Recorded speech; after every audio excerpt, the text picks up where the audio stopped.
Ya, jadi langsung singkat saja ya. Jadi kalau kita kepingin betul-betul bagaimana uang mengejar kita, kita mempunyai nilai tambah yang dibutuhkan oleh orang banyak. Dan nilai tambah ini diketahui oleh orang yang banyak yang membutuhkan tadi. Karena definisi uang adalah alat tukar nilai tambah. Nah, kalau Anda pengen dikejar oleh uang, tentu saja kita harus membuat nilai tambah. Nah, kembali lagi ya, unsurnya adalah kita punya nilai tambah yang bermanfaat untuk orang banyak, dan kemudian nilai tambah yang bermanfaat untuk orang banyak ini diketahui oleh orang banyak yang membutuhkan. Maka mereka ngelemparin uang kepada kita. Karena uang definisinya adalah apa? Alat tukar nilai tambah. Nah, ini so simple, stupidly simple. Misalnya Anda menjadi petinju yang unggul, yang entertain. Kenapa ada petinju yang kaya raya dikejar-kejar uang, ada yang petinju biasa-biasa saja gitu ya? Karena faktornya ini, nilai tambahnya ini gila. Anda menjadi top 1, 2, 3 yang di bidang dibutuhkan orang, maka Anda akan dikejar-kejar orang. Banyak orang akan datang ke tempat Anda untuk memberikan peluang, untuk meminta bantuan, dan ngelemparin Anda uang. Enak nggak?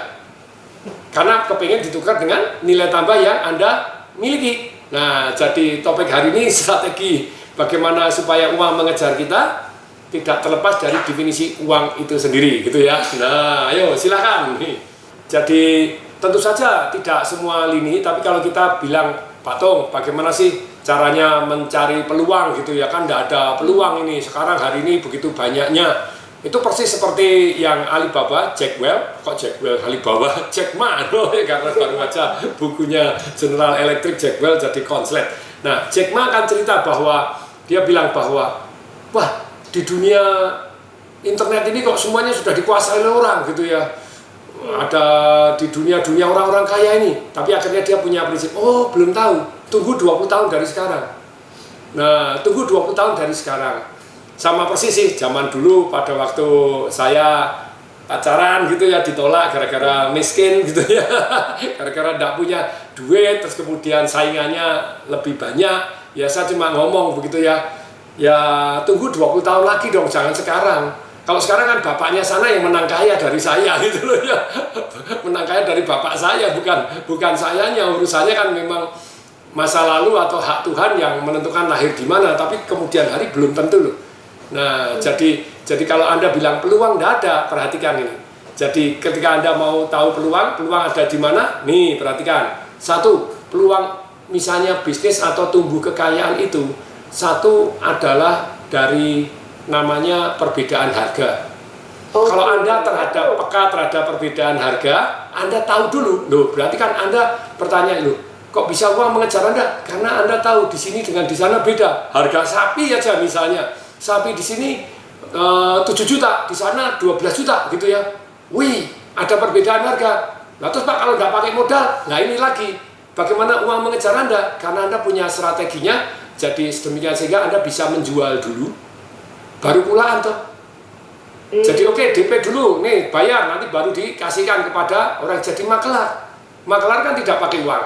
Nah, jadi Pak Tung itu kan masih usaha. Lah bagaimana supaya, kan usaha, berarti kita yang tahu tuh. Contoh, peluang itu datangnya dari mana? Peluang usaha atau peluang dapatnya duit tadi, perbedaan harga. Ya, ketika kita tahu perbedaan harga, tentu saja kita melihat, oh ada peluang gitu. Dan perbedaan harga itu timbulnya macam-macam. Saya sampai misalnya membuat satu yang namanya memotong-motong, kayak tadi sapi harganya berapa? 12 juta sih, nanti kalau dipotong-potong ini jadi 20 juta, kok bisa beda 8 juta? Ongkos motongnya, ongkos buangi tulangnya begitu ya.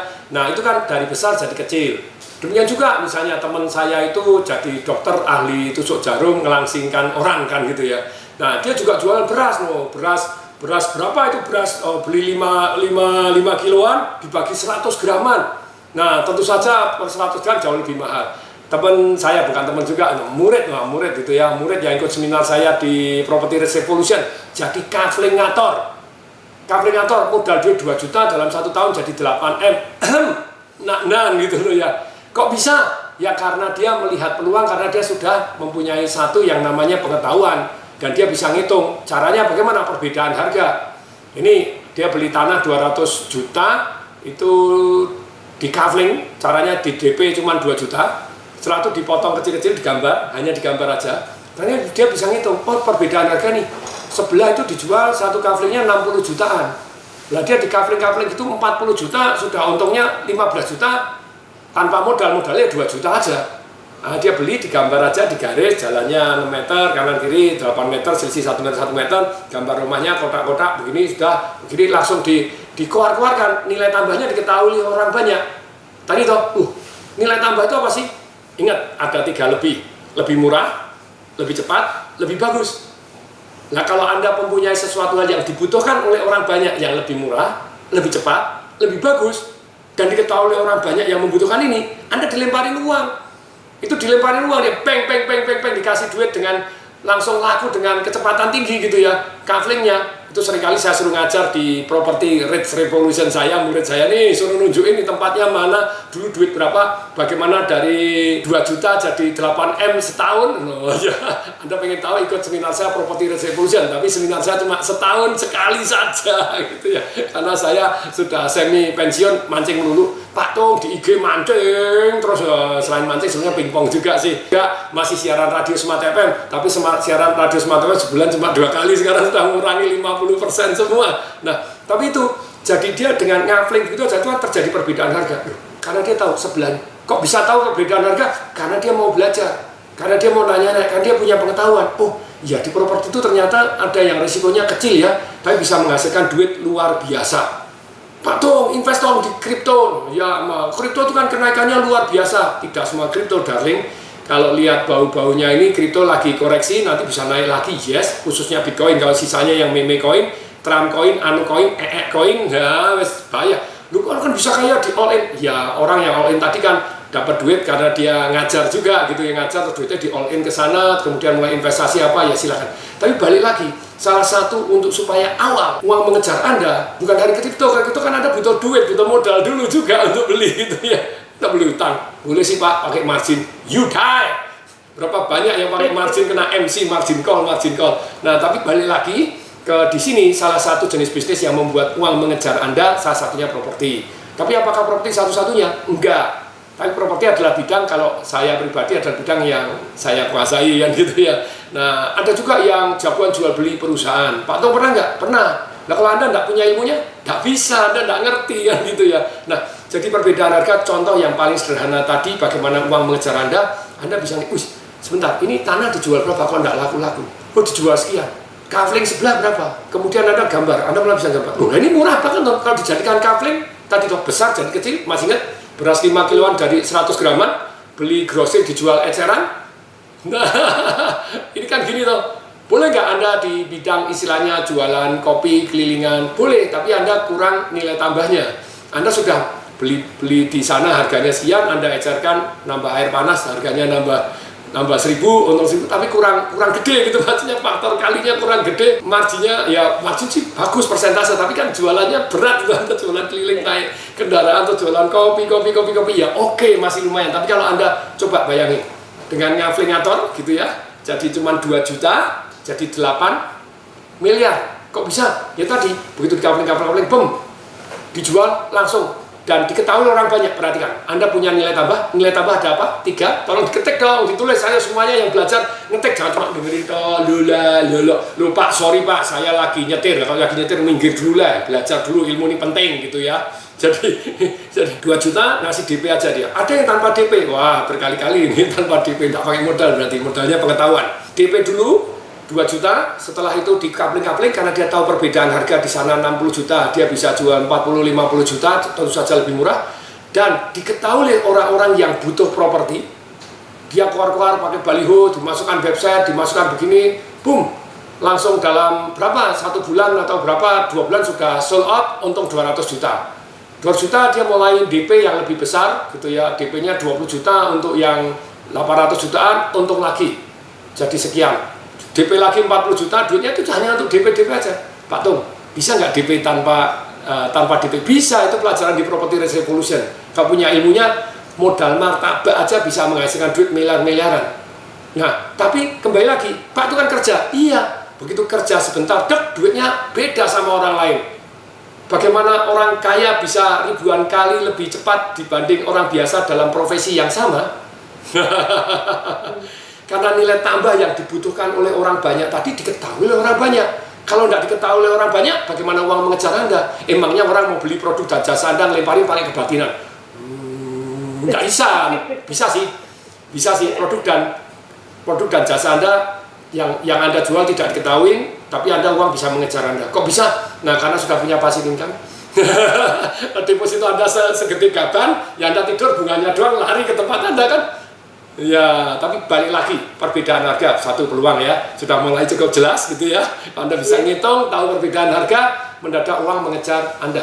Yang kedua, ada lagi, yaitu yang namanya Anda mulai perhatian terhadap jenis-jenis usaha yang membuat orang lain jadi kaya itu apa? Even sama-sama di properti, ya, tidak semua orang di properti bisa sama kayanya di bidang properti. Contoh, ada di bidang properti Anda jadi tukang semen. Boleh nggak Patung? Boleh. Untuk survival mode boleh. Tapi Anda nggak boleh lama-lama jadi tukang semen terus. Itu nilai tambah Patung dibutuhkan, iya. Tapi kalau Anda misalnya menjadi mandor, nah beda lagi. Jadi koordinator, mendadak jadi kontraktor. Nah, itu kan faktor kalinya lebih banyak daripada yang jadi ingat, tidak semua bidang bisa membuat Anda sama kayanya. Jadi perhatikan bidang-bidangnya. Patung, kalau menurut Patung bidang apa yang membuat orang begitu cepatnya untuk jadi kaya? Nomor satu menurut saya jual beli perusahaan.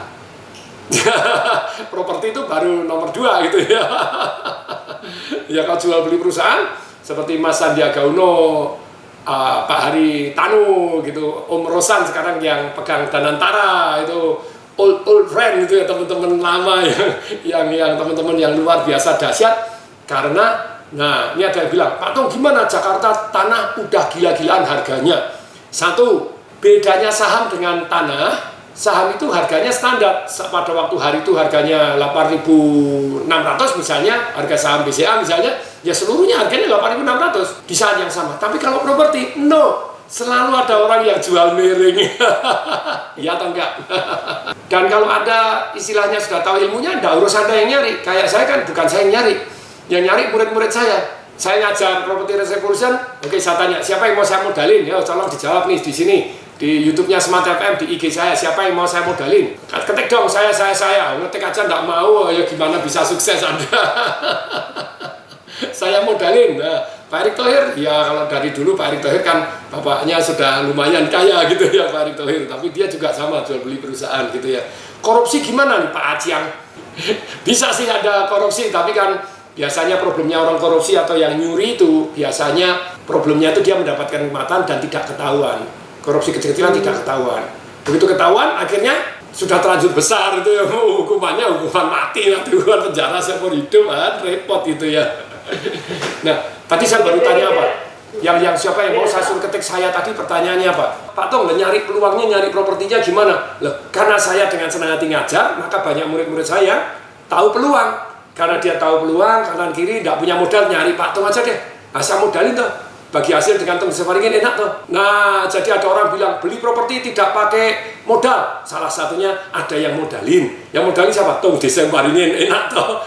Tapi saya mendadak jadi punya murid seluruh Indonesia. Pak, ini di Makassar ada duit, Pak. Ini di Surabaya ada duit, gemeletak, Pak. Gemeletak di pinggir jalan. Lu duit gemeletak di pinggir jalan ya diambil lah. Ditawarin peluang yang luar biasa yang menghasilkan, yang penting punya ilmunya terlebih dahulu gitu ya. Yang dimodalin, yes, oke.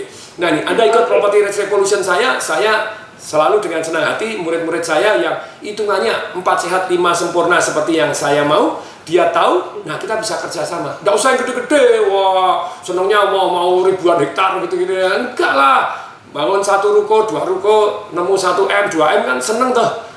Gitu loh ya.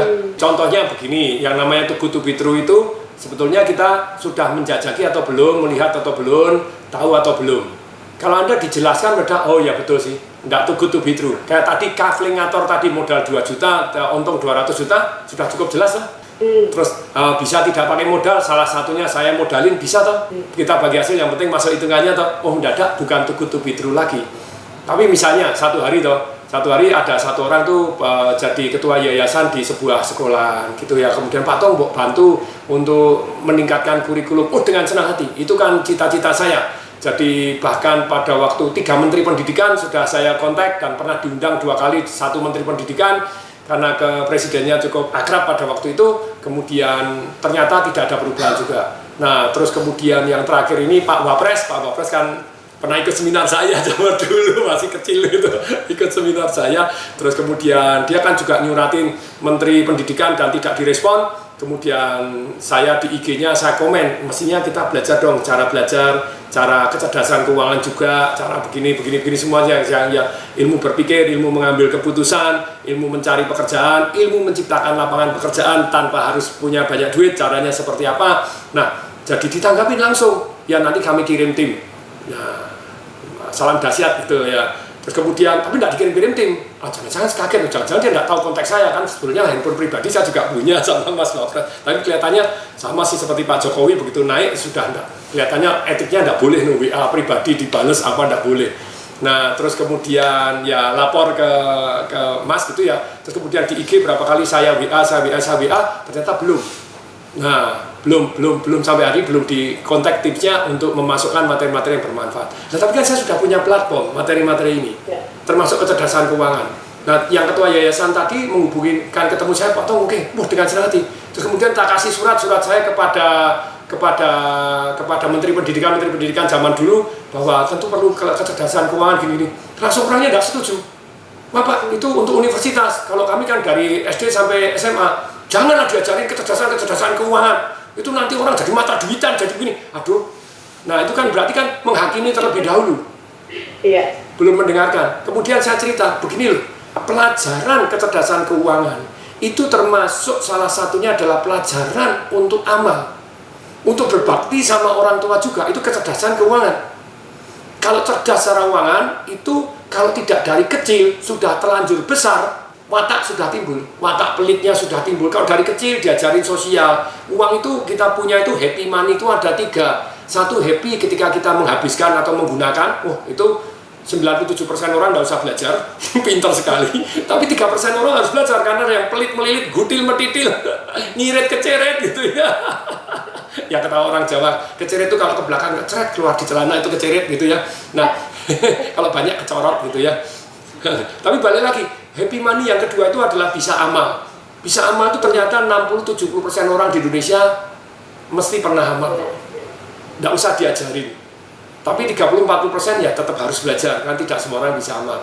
Yang ketiga, happy money itu bisa investasi. Nah, pelajaran ini itu bisa investasi, cuman 10% maksimum di Indonesia yang belajar dan tahu paham ilmu investasi. Maunya kan tampak kaya dulu, maunya healing dulu, kan celaka kan gitu ya.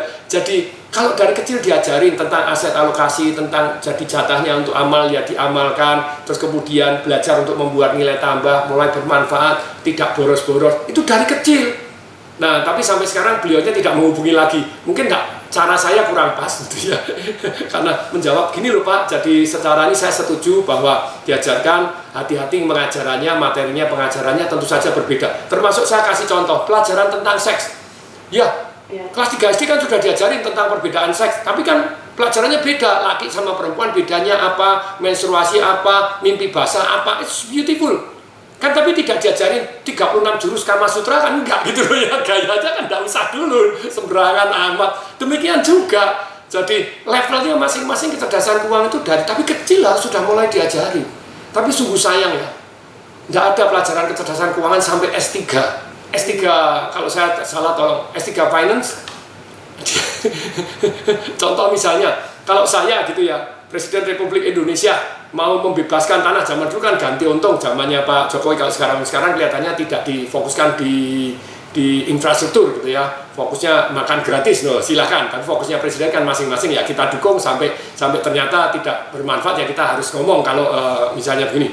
Contohnya pada waktu infrastruktur diganti untung, digeber terus sama zaman Pak Jokowi, kan banyak yang di Tuban itu 1 minggu, 1 bulan beli 176 mobil. Kalau di kecerdasan keuangan saya, itu kan yang istilahnya yang menghasilkan uang. Sekarang kan kamu dapat uang banyak, gara-gara menjual sesuatu hal yang menghasilkan uang. Kalau Anda merasa mendapatkan manfaat dari video-video saya, silakan subscribe dan Anda klik di loncengnya, sehingga Anda bisa mendapatkan video-video saya yang terbaru, Anda dapat informasi. Kemudian share kepada orang lain dan like, karena kalau Anda share, ini saya belajar dari teman yang beragama Islam bahwa semua orang pasti meninggal dunia. Kalau Anda meninggal dunia, tinggalkan 3.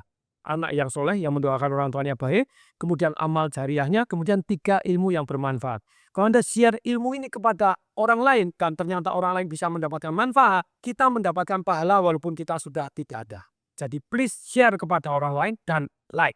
Semoga bermanfaat. Saya Tung Desmar ingin mengucapkan salam. Kemarin ada satu teman datang, Pak Tung, saya ini kondisi keuangan susah. Lu kenapa? Dulu saya pada waktu ini rumah saya utangkan dapat 2,7 M. Rumahnya diutangkan dapat 2,7 M. Saya merasa kaya luar biasa. Saya investasi A, B, C, D, habis semua, Pak Tung. Rumah saya disita, wah sedih. Kan itu kan sedih sekali. Nah, kecerdasan keuangan, kalau saya jadi pemerintah di Indonesia, Anda mau dibebaskan, pembebasan itu harus ikut namanya training kecerdasan keuangan. Yaitu apa? Bahkan dari Pertamina kalau membebaskan, jangan diganti duit doang. Misalnya dia 4 hektar, ganti dong tanah 2 kali lipat. Kecerdasan keuangan, jual properti 1 meter, beli 2 meter. Ini very important. Demikian juga Anda jual 4 hektar yang biasanya untuk nanam cabai, sekarang sama daripada dapat 18 miliar begitu ya, yang 4 miliar belikan tanah agak minggir, bisa nggak dapat 8 hektar? Bisa. Jadi Pertamina jangan ngasih 18 M, kasih 14 M plus tanah, dan kemudian tanahnya suruh bagi hasil. Tahu kan banyak orang yang tidak punya, kepengen bekerja jadi petani. Ya ini tanahku garapan bagi hasil. Kalau tadi misalnya income-nya 200 juta selama 4 bulan panen cabai misalnya, tetap 200 juta. Karena dapat bagi hasil. Jadi kecerdasan keuangan itu salah satunya tadi loh. Khususnya di Indonesia yang jumlah penduduknya nambah terus. Properti akan naik, hari ini akan ganti harga gitu ya. Jadi lu in the end of the day, Pak, ekonomi lagi susah, yes, mau naik turun tetap akhirnya naik gitu ya. Tetap koreksi, tetap akhirnya naik karena duit dicetak lebih banyak dari propertinya gitu ya. Jadi kalau jual 1 meter, beli 2 meter, dapat pembebasan tanah 4 hektar, diganti 2 kali lipat minimal sama deh. Agak minggir, jadi tetap cash cow-nya tetap ada. Kalau malas kerja boleh nggak? Boleh, tapi biarin dulu. Nah ini loh, training kecerdasan keuangan very important. Oke, kita masuk dulu ya, supaya Anda dikejar uang tadi. Ingat, Anda punya nilai tambah, punya manfaat yang dibutuhkan oleh orang banyak, di mana di manfaat ini Anda punya kelebihan dibanding orang lain. Kalau di keahlian Anda termasuk top 1, 2, 3, Anda akan dibutuhkan petinju yang keluar Muhammad Ali, wah dapat duit banyak. Mike Tyson, wah sangat pengaruh dapat duit banyak. Tapi kalau dia tidak punya kecerdasan keuangan, habis juga, bangkrut juga. Ini kan menyedihkan kan gitu ya. Jadi dalam kesempatan ini Anda punya nilai tambahnya lebih cepat, lebih murah, lebih bagus dibanding yang lain. Kayak tadi toh, kok juga bisa kaflinator dapat 2 juta jadi 200 juta, kemudian jadi 400 juta dalam jadi dapat duit 8 miliar hanya dalam 1 tahun. Karena dia punya nilai tambah lebih apa dibanding yang lain? Lebih murah. Dan diketahui oleh orang banyak. Ingat ya, Anda punya nilai tambah yang bermanfaat orang banyak, lebih cepat, lebih murah, lebih bagus, diketahui oleh orang yang banyak yang membutuhkan itu. Wah, Anda dikejar uang, Anda dilemparin uang. Dilemparin uang yang diterima dengan tangan dan kaki yang terbuka dong gitu ya. Kok repot. Nah, salah satunya Anda kalau mau develop sebuah bisnis tuh, jadi nomor satunya Anda mengetahui dulu ada perbedaan harga. Karena di sapi dipotong-potong kecil, beda tempat, beda mana. Kaflingator di kafling gitu aja Anda bisa jadi kaya. Ini too good to be true atau enggak? Loh, kalau sudah ada, enggak loh, ini real deal gitu loh ya. Jangan belum apa-apa dihakimi. Wah itu jangan begini, masuk anak-anak jajan kecerdasan keuangan jadi mata duitan dari kecil. Anda sudah menghakimi dulu. Ini sudah too good to be true. Dengerin aja enggak? Dengerin enggak seneng. Pokoknya saya sudah punya prinsip anak-anak enggak boleh belajar tentang keuangan. Ya wes dinina bubukan sampai boros pakai uang terus itu ya. Mau tidak mau Anda kan, anak Anda tetap belajar tentang keuangan mulai dari kecil. Oke? Nah ini balik lagi ya. Nomor 2, kita bisa mendapatkan peluang dari orang-orang sukses itu bidangnya apa. Ternyata tidak semua bidang bisa membuat sukses. Tadi Pak Tung cerita apa? Oh, jual beli perusahaan Pak Tung. Tanya Mas Sandiaga Uno, Pak Haritanu, Mas Rosan, apakah Pak Tung beli perusahaan pakai duit? Enggak pakai tukut begitu lagi. Enggak, dia pakai pengetahuannya dia bisa cari financing dari sana begini. Terus dia bisa dapat share-nya kapan dapat? Kalau dijual baru dapat share. Lu kan keren toh. Loh itu kan luar biasa gitu ya. Nah, tapi balik yang ketiga lagi. Apa yang laris di kota Anda atau di kota lain yang belum ada di kota Anda, atau di kota Anda laris belum ada di kota lain. Jadi saya jalan-jalan ke Tiongkok. Waduh, Tiongkok maju sekali ya. Jadi kan sampai ada bilang bahwa belajarlah sampai ke negeri Tiongkok sana gitu ya. Wah ini maju sekali. Nah itu banyak peluang. Sepatu ini, kenapa sepatu ini dijual murah sekali ya? Sepatu kok cuma 180.000, modalnya berapa itu ya? ternyata modalnya 30.000 udah jadi sepatu saya pakai dari 2018. Sekarang wow 7 tahun masih bagus ya, trepes sih, tapi lemnya enggak lepas, ini apa dalamnya sudah gripes tapi enggak lepas, kuat sekali, bisa di mesin cuci. Wah ini top, enak pakai kayak kaos kaki itu slang, kok enak, murah gitu ya. Nah Tuo lu, waduh, apa itu? Banyak jalan mereknya.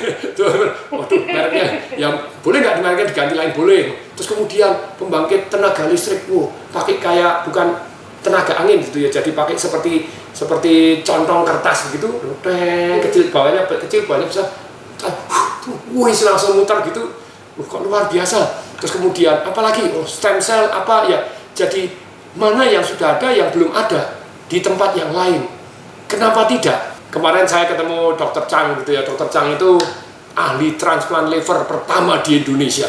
Ya itu kan luar biasa. Pak Tung sejak saya dokter umum itu sudah laris gak karu-karuan. Kenapa? Mohon maaf ini, karena banyak dokter sibuk ngobatin, jadi tidak membaca artikel, tidak membaca gini. Saya membaca artikel, zaman dulu, sakit liver, walaupun saya belum spesialis hati, saya baca, ternyata ada obat yang sudah bermanfaat di luar negeri, ada yang namanya interferon pada waktu itu. Nah, terus kemudian, jadi dia mulai baca, ternyata begini, untuk hepatitis C bisa sembuh sekali, kalau hepatitis B bisa begini. Lah, saya orang-orang yang pertama menggunakan interferon itu karena membaca banyak penelitian ini tadi, jadi dia sudah tahu toh, dan dia punya nilai tambah toh, lebih bagus toh, laris gak karu-karuan. Nah, ketika laris gak karu-karuan, dia mulai dia ngajar jadi dosen juga, kemudian dibeasiswain, dia mulai fokus, ya penyakit hati, tapi ada yang nggak bisa diobatin, sudah kanker terus gimana? Harus dipotong, harus begini, wah susah. Nah akhirnya hari ini dia bilang, Pak Tung, ya tiap bulan ya aku dikejar uang gitu loh ya, padahal saya sudah, pada waktu itu dia begitu bisa transplant liver, itu dokter Kesitan itu dokter yang luar biasa, yang dokternya papa saya yang ahli transplant liver dunia pertama gitu ya, dari Inggris terus kemudian dibaca oleh pemerintah Singapura, dikasih grant duit, suruh datang ke dikasih tempat di Singapura, nggak usah sekolah lagi 4 tahun karena dianggap perbedaan. Jadi itu beda penyakitnya, yang di Inggris itu beda, nggak sakit lever. Ada yang mantan menteri kesehatan kan ngomong, lo itu kan ada yang namanya itu sakit kulit itu apa jenis gudikan, di luar negeri kan nggak ada gudikan, ada darling namanya skabies gitu ya, cuma beda nama aja. Loh, kan penyakit tropik, selalu dialasan supaya Indonesia ini susah dapat dokter-dokter hebat dari luar negeri. Atau transplant liver kan plus minus sama semua gitu loh ya. Nah, tapi dalam hal ini yang menurut saya itu ya egonya dokter Indonesia yang bukan ego lah, yang pengurus-pengurusnya gitu ya. Kemudian mempersulit mau buka praktek gini nggak bisa, asosiasinya membuat. Nah, sebetulnya bukan kehilangan dalam arti gini loh. Jadi secara keuangan itu, jadi uang itu ada yang tampaknya konsumtif, ternyata produktif. Itu ada yang tampaknya produktif, ternyata konsumtif. Ada yang memang dari awal jelas bahwa itu produktif. Kemudian ada yang jelas dari awal bahwa itu konsumtif. Jadi kehilangan uang itu istilahnya salah satu. Kalau tampaknya konsumtif, kok saya keluar uang dulu tapi ternyata produktif, ini apa sih gitu ya. Jadi misalnya kalau Anda investasi untuk leher ke atas, kelihatannya konsumtif, tapi ternyata produktif. Untuk amal, kelihatannya konsumtif, kok duit hilang, tapi ternyata produktif. Bergaul dengan orang-orang yang Anda ingin jadi, itu kesannya, loh kok konsumtif, ternyata ada produktif juga. Contoh misalnya, ikut Rolls Royce Club, iya ya Pak Tung punya Rolls Royce kan gitu ya, bisa ikut Ferrari Club gitu ya, Ferrari Club setahun bayar 25 juta, itu kan konsumtif gitu ya. Tapi mendadak dengan teman-teman seperti itu, dengan kekuatan seperti itu, mendadak ada peluang-peluang bisnis yang Anda tidak bisa dapatkan yang bukan di komunitasnya. Anda tidak ngerti kan gitu ya. Jadi saya bahkan dapat ilmu banyak sekali pada waktu ikut Rolls Royce Club gitu ya. Misalnya Pak Stanley itu kan presidennya Rolls Royce Club, pernah jadi presidennya Ferrari juga. Nah, ngobrol-ngobrol gitu bagaimana dia dari karyawan bisa boom, kenalan dengan Pak Teddy P. Rahmat, membuat Adira boom, dibeli sama Danamon 800 miliar atau berapa, untuk berapa persen sahamnya, terakhir dibeli lagi 800 miliar lagi sahamnya gitu ya, untuk 20%-nya atau berapa sisanya. Dan kemudian sekarang dia kerjasama dengan Mandiri Finance, jadi Tapi saya merasa bahwa kemudian ada Pak Lal misalnya di Rolls Royce Club Pak Lal. Pak Lal itu orang dari mana? Sri Lanka atau dari mana? Terus kemudian dia jadi koki, bisa kebayang jadi koki? Jadi koki di Four Seasons Hotel. Kemudian dia buat pastrinya, buat rotinya. Kemudian dia punya nilai tambah, dia punya itu tadi, jadi harvest roti. Nah, kelebihannya apa itu? Jadi rasanya bintang 5, harganya terjangkau. Nah, itu dibeli 100 juta dolar, 1,5 triliun sama investor. Jadi dia buka 30 dan asetnya masih milik dia, dan yang dijual cuma 70%, 30% masih di tangan dia. Nah, saya kok bisa? Oh, karena misalnya Harvest itu rasanya memang ya sekelas hotel bintang 5, karena dia memang kokinya bintang 5. Dia mulai 1, mulai jadi 2, mulai jadi 30, kemudian mulai dijual tadi, dibeli orang 7% dengan 100 juta dolar. Terus kemudian ya sudah, segala macam mobil punya kan gitu ya. Nah, apartemen mewah punya, dan mana punya. Terus kemudian dia sendiri punya kelebihan apa? Harvest. Bungkusnya bagus. Istilahnya bahasa Jawa, bungkusnya madoli. Jadi dia bungkusnya sudah lebih keren daripada yang lain. Rotinya oke, bungkusnya oke. Bungkusnya tuh keren-keren Harvest. Jadi kalau ngasih orang pakai Harvest, kesannya mahal luxury. Paket 1 juta untuk lebaran misalnya gitu, wah keren banget Harvestnya. Jadi punya nilai tambah, lebih enak, lebih bagus. Bungkusnya lebih keren, kesannya lebih mahal, harganya terjangkau. Nah, Anda punya lebih apa? Lebih murah, lebih bagus, lebih cepat, lebih apa dibanding yang lain? Nah, dengan Anda punya nilai tambah yang lebih ini, terus kemudian diketahui oleh orang banyak di bidang-bidang tertentu yang Anda lihat itu ya, kayak tadi punya nilai tambah, perbedaan harganya lebih murah, diketahui orang banyak yang membutuhkan, Anda dikejar uang. Jadi jurus kejar uang ini keren. Saya selesaikan dulu ya. Anda peluang datangnya dari perbedaan harga, terus orang-orang kaya kerjanya di bidang apa, tidak semua bidang bisa membuat Anda kaya gitu ya. Kemudian yang ketiga adalah di kota Anda atau di kota yang lain yang ada yang laris tapi belum ada di kota yang lain, ini adalah peluang. Nah, kalau Anda bisa jadi master franchise-nya dia, jadi McDonald, Anda dikejarin uang juga gitu ya.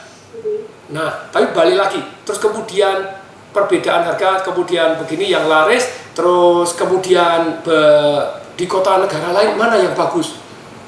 Kayak kemarin ada satu teman, Pak Tung, ini tuh ada mesin ATM di luar negeri itu yang sudah di mana kripto itu bisa dikaskan tunai.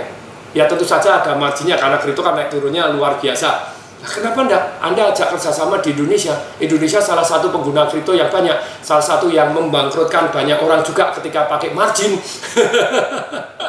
Ikut belajar kripto, diajarin yang benar, praktek tidak benar, karena yang sebetulnya kripto itu berbahaya. Yang berbahaya adalah satu yang namanya kebodohan dan keserakahan kita gitu ya. Saham berbahaya, yang satu berbahaya kebodohan dan keserakahan kita. Nah, tapi balik lagi, peluang masih ada lagi gitu ya. Yang namanya adalah peraturan pemerintah. Nah, nanti ada lagi gitu ya. Pemerintah lagi fokus di mana? Fokus di kuliner, fokus di rumah sederhana, fokus di mana yang disubsidi oleh pemerintah, itulah tempat yang tepat untuk Anda, uang mengejar Anda juga gitu ya. Kecerdasan keuangan dalam waktu 5 menit.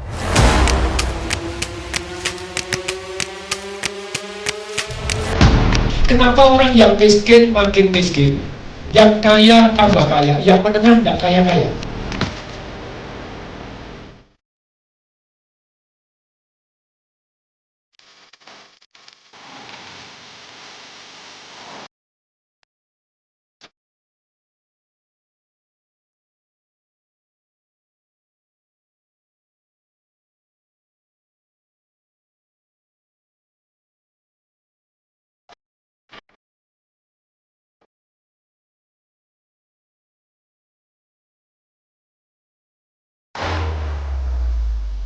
Halo teman-teman, setelah ditunggu bertahun-tahun, akhirnya setelah saya bertapa, saya cuti bekerja, jadilah buku Sales Magic saya. Ini adalah kitab sucinya para sales. Ini betul-betul bermanfaat luar biasa, karena bagaimana sales yang ogah-ogahan mendadak jadi semangat untuk jualan, kemudian sales yang tidak tahu caranya jualan mendadak jago jualan, bahkan terjadi satu yang namanya Sales Magician.